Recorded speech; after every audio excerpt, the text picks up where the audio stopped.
lovely viewers, you are most welcome to our channel Poetry Online. In this lesson, we shall be discussing the detailed analysis of the Journey of the Magi by S Eliot. Kindly subscribe to our channel and press the bell icon to get updates on all our new videos. Once again, let us assure you of a very interesting discussion. Get ready for this lesson. The Journey of the Magi is a poem which describes the terrible condition under which the Magi passed through in order to meet baby Jesus after his birth. Magi, according to the Bible, refers to the three wise men from the east who brought gifts for baby Jesus after his birth. The poem begins by hinting us on all the troubles the speaker and his men faced on their way to find baby Jesus. The weather was cold and freezing, and there was hardly any food or shelter. Anytime they came to a town, they were turned away. In the second stanza, the men finally reached their destination, which they found satisfactory. The true impact of the journey and the meeting with baby Jesus comes after the men return home. They no longer see themselves as the same people who traveled to Bethlehem, as they are reborn into a new fate. Let's now take a deeper analysis of the lines contained in the poem. A cold coming we had of it, just the worst time of the year for a journey, and such a journey, the ways deep and the weather sharp, the very dead of winter, and the camels galled, sore-footed, refractory, lying down in the melting snow. There were times we rejected the summer palaces on slopes, the terrace, and the silken girls bringing sherbet. Then the camel men, cursing and grumbling, and running away, and wanting their liquor and women, and the night fires going out, and the lack of shelters, and the cities hostile, and the towns unfriendly, and the villages dirty, and charging high prices. A hard time we had of it.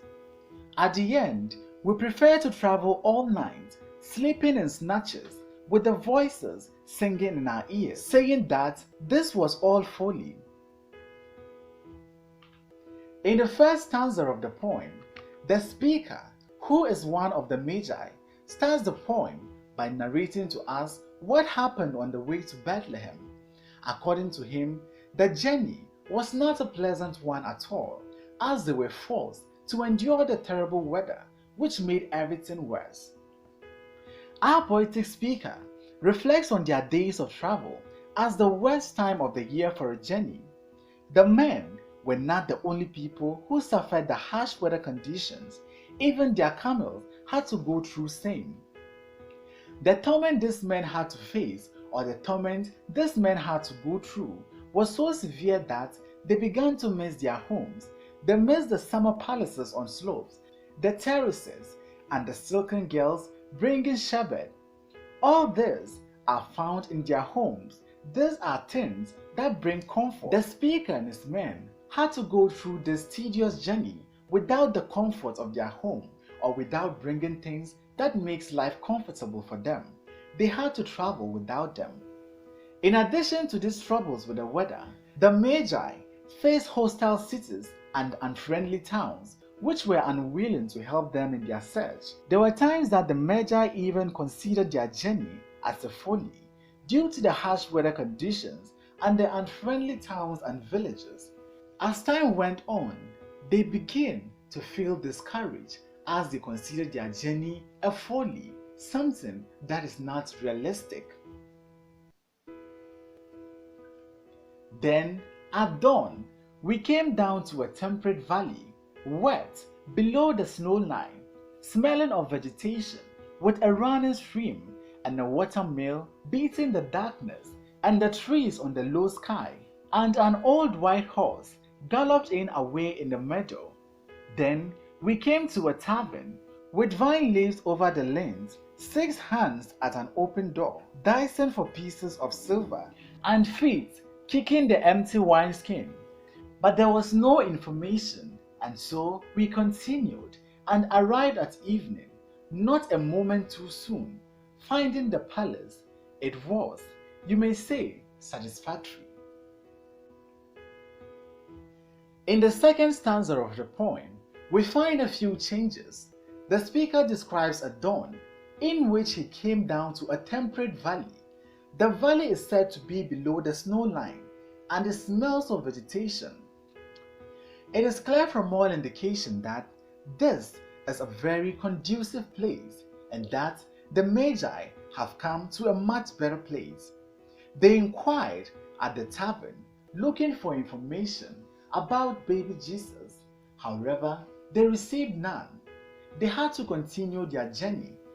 They continued their search and arrived at evening.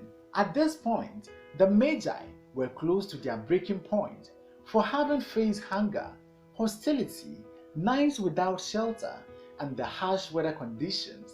However, having reached their final destination, they described it as satisfactory. All this was a long time ago, I remember, and I will do it again, but sat down and set down this, were we led all the way from birth or death? There was a birth, certainly. We had evidence, and no doubt, I had seen birth and death, but had thought they were different. This birth was hard and bitter agony for us, like death, our death. We returned to our places, these kingdoms, but no longer at ease here, in an old dispensation with an alien people clenching their gods. I shall be glad for another death. In the third and last stanza, the speaker pauses his description of the journey and moves on to describe how he feels about the entire journey and experience. Even though the journey was a rough one, the speaker moves on to tell us that he is more than willing to do it again, for it was a journey worth taking. After the trip was over, they returned to their places. However, they were unable to settle or fit into the lives they once lived and loved. Everything had changed for them. The men did not feel comfortable in this world anymore, since alien people were clenching their gods, when indeed they have seen the true God. The speaker concludes the poem by stating that he will be glad to die another death. Thanks for watching this video. Please don't forget to like, comment, subscribe and share this video.